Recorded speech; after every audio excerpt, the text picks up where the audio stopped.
Kazakhstan walks a diplomatic tightrope between East and West and is emerging as a subtle but significant middle power. Wedged between Russia and China with growing ties to the West, the Central Asian giant has mastered the art of multivector diplomacy.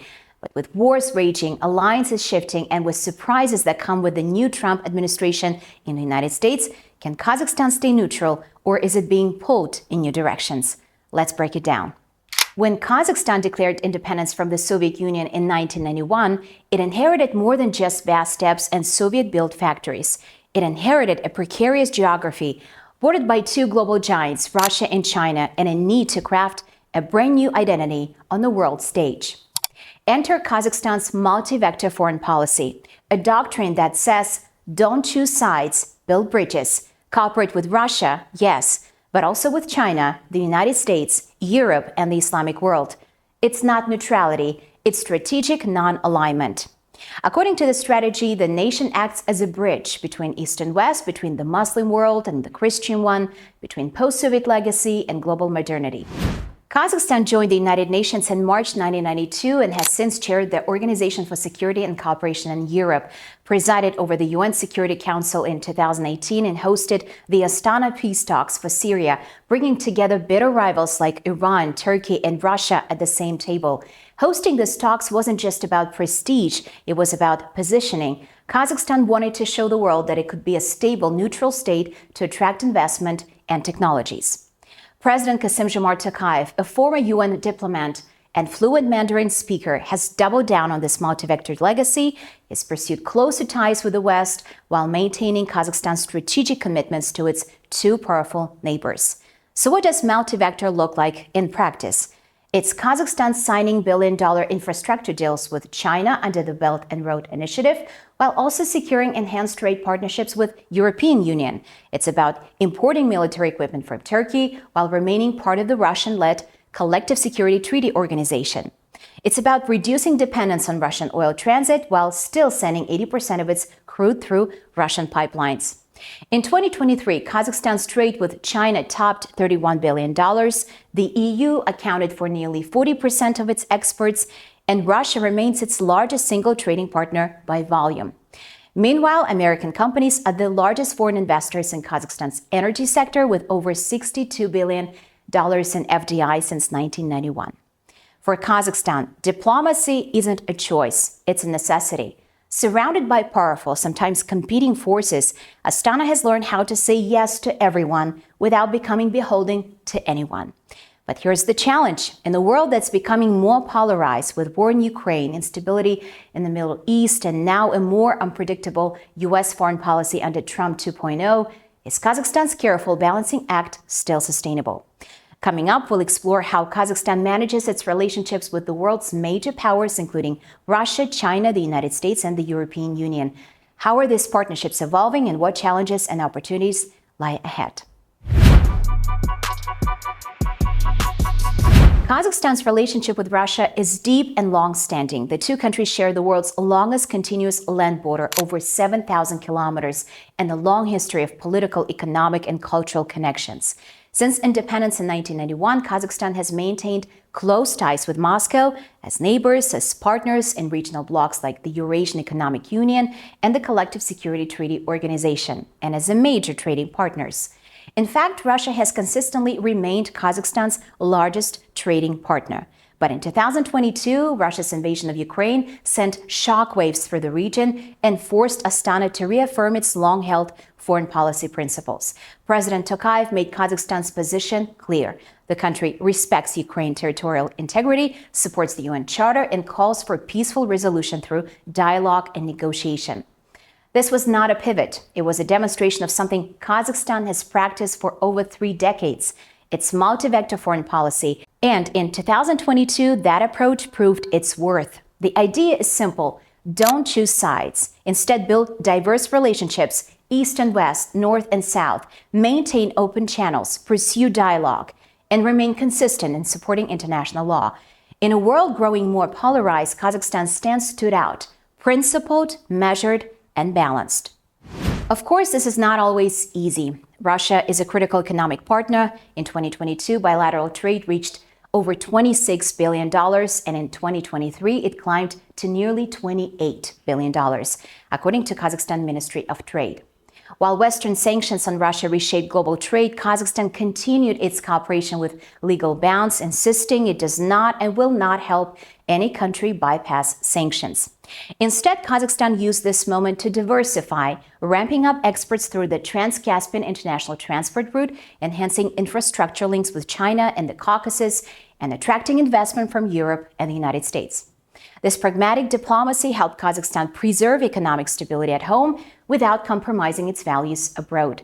And it showed that even in a time of global crisis, Kazakhstan's long-standing multivector strategy remains not just relevant, but essential. Astana continues to advocate for peaceful resolution of conflicts through the UN system and maintains open communication with all parties. As of 2025, it supports ongoing peace negotiations between Russia and Ukraine while staying true to its independent foreign policy. So while the world watches lines harden, Kazakhstan walks a familiar but increasingly valuable path, one of quiet balance, strategic engagement, and a commitment to peace. Up next, how Kazakhstan's growing relationship with China is reshaping its economy and testing its independence. If Russia is Kazakhstan's historic neighbor, China is its economic engine. The war in Ukraine may have reshaped regional dynamics, but Kazakhstan's ties with China have only deepened, carefully but steadily. The cornerstone of this relationship is the Belt and Road Initiative announced by President Xi Jinping in none other than Astana in 2013. For over a decade now, Kazakhstan has positioned itself as a key land bridge between East and West. Railways, highways, and dry ports crisscross the country, moving Chinese goods toward Europe and vice versa. This cooperation has brought tangible results. In 2022, bilateral trade surpassed $31 billion, with both sides aiming for $40 billion by 2030. And during President Tokayev's state visit to China in May 2023, those ambitions got a major boost. The visit marked a turning point. Tokayev called it the beginning of a new golden 30th anniversary of Kazakhstan-China ties. He was the first Central Asian leader to meet face-to-face with President Xi ahead of China's Central Asia Summit, where a key announcement followed. Among them, $22 billion in new business and investment deals, from energy to agriculture and innovation. The opening of a Kazakhstan logistic hub at Xi'an's dry port, expected to streamline cargo traffic across Eurasia. A mutual visa-free travel regime to boost mobility and people-to-people ties. China also pledged $3.7 billion in loans and grants to Central Asia during the summit, underscoring Beijing's commitment to the region. But Kazakhstan is not just along for the ride. Despite the glowing economic partnership, Astana has maintained a measured distance. It's welcomed trade and infrastructure, yes, but also reinforced its independence. Kazakhstan has avoided debt dependency and remains firmly non-aligned. Xi Jinping himself acknowledged this balance, stating that a stable, independent, and prosperous Kazakhstan is in China's best interest. In other words, China knows that Kazakhstan doesn't want to be anyone's client state. So while the numbers are growing and the logistics corridors expanding, Kazakhstan's stance remains consistent. Engage, but on your own terms. It's multivector diplomacy at work again. Coming up, how is Kazakhstan navigating relations with the United States and the European Union, especially as global dynamics shift and a new Trump administration took the reins? If Russia is Kazakhstan's geopolitical neighbor and China its logistical and investment lifeline, then the European Union is its strategic and one of the most stable long-term partners. The EU accounts for over one-third of Kazakhstan's foreign trade and more than half of its incoming foreign direct investment. In 2023, trade hit nearly $50 billion, with Kazakh exports up 21%. Everything from crude oil, uranium, and natural gas to copper, ferroalloys, and flax seeds. On the flip side, Kazakhstan imports European pharmaceuticals, computers, industrial parts, vaccines, and even auto bodies. And it's not just about buying and selling. Since 2005, EU investors have poured more than $200 billion into Kazakhstan, with $10 billion arriving in just 2023. Over 3,000 European companies now operate in the country, from energy to innovation. Kazakhstan is the only Central Asian country with the Enhanced Partnership and Cooperation Agreement fully in force with the EU, in effect since March 2020, to be exact. It governs the multifaceted relations between Kazakhstan and the EU that opens up deeper cooperation across 29 areas. Green hydrogen, critical raw materials, digital connectivity, logistics. Astana and Brussels are syncing on sectors that matter for the next 30 years, not just the next quarter.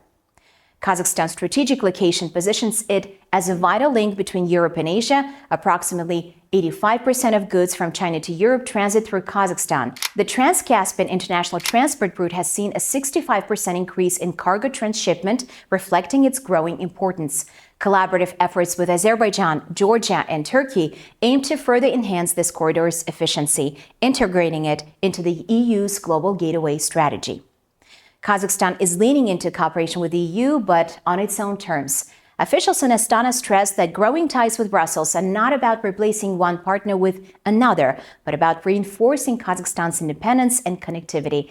EU support for Central Asia's diversification plays directly into Astana's multivector strategy, a way of not being dependent on any single pole of power. In March 2024, European Commission officials and Kazakhstan began formal steps toward easing visa requirements, a long-awaited move that would open up smoother travel for business, tourism, and education. It's a small stamp with big symbolic value, growing trust and strategic alignment. In a volatile region, the EU offers something valuable to Kazakhstan: stable capital, technology, and rules-based framework. And for Brussels, Astana offers access to critical raw materials, strategic transit corridors, and a willing partner for a more resilient Eurasian link. Kazakhstan's relationship with the United States is a tapestry woven with threads of historical cooperation, strategic initiatives, and periods of complexity. From nuclear disarmament to non-proliferation leadership, in the early 1990s, following the dissolution of the Soviet Union, Kazakhstan emerged as a nation in possession of the world's fourth largest nuclear arsenal. Demonstrating a profound commitment to global security, Kazakhstan voluntarily relinquished these weapons, collaborating closely with the United States under the Cooperative Threat Reduction Program. This partnership led to the dismantling of nuclear warheads and the securing of nuclear materials, setting a precedent for non-proliferation efforts worldwide. The collaboration continued with initiatives like the conversion of research reactors to low-enriched uranium and the establishment of the Nuclear Security Training Center in 2017, underscoring a shared dedication to preventing nuclear threats.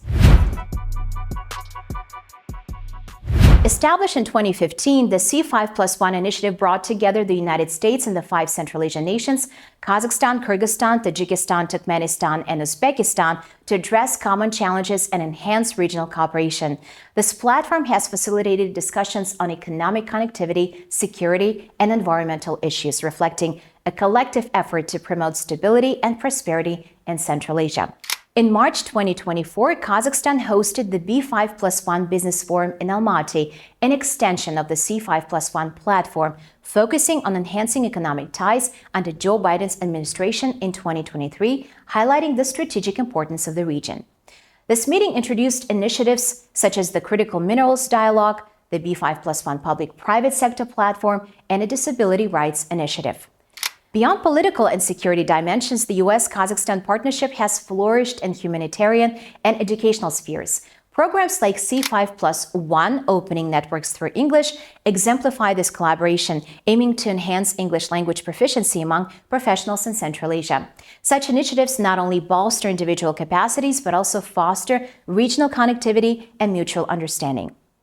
In the first 9 months of 2024, trade between Kazakhstan and the U.S. reached a record $3.3 billion, the highest figure in 4 years. The steady growth underscores an expanding partnership across logistics, agriculture, infrastructure, information technology, and energy. Yet, Kazakhstan now finds itself navigating a more complex trade terrain following a new round of U.S. tariffs introduced in April 2025. Subjected to a 27% tariff, the highest among Central Asian states, Kazakhstan could have faced a significant hit. But the numbers tell a different story. According to the Kazakh Ministry of Trade and Integration, the impact is expected to be minimal. Roughly 85% of Kazakhstan exports to U.S., including vital commodities such as crude oil, uranium, and silver, fall under exemptions outlined in the U.S. President's executive order. Only 4.8% of total exports to the United States are affected by the new measures. Experts are even pointing to a potential silver lining. Rather than derailing progress, the tariff challenge could serve as a catalyst for deeper U.S.-Kazakhstan cooperation. Ongoing consultations between Astana and Washington aim to explore pathways for tariff exemptions and maintain alignment with World Trade Organization principles. With the United States accounting for just 3% of Kazakhstan's foreign trade, the diplomatic handling of this tariff episode may prove more consequential than the economic fallout itself. For Astana, it's another exercise in navigating multivector diplomacy, this time with strategic patience and economic realism. Well, that's a wrap for now. I know there's a lot to unpack, and I've done my best to break down the complexities in a nutshell. So in a world choosing sides, Kazakhstan's biggest strength might be its refusal to do so. But as the world gets messier, will that still be possible? Or will the middle powers be forced to pick a side? One thing is clear. What happens next, Kazakhstan won't just be watching, it will be shaping it too. Thanks for joining us as we navigated Kazakhstan's foreign policy and its pivotal role in an increasingly fractured world. If you found this video valuable, don't forget to like, share, and subscribe. Our channel is your go-to source for everything Kazakhstan, Central Asia, and the global landscape. Stay tuned for more insights.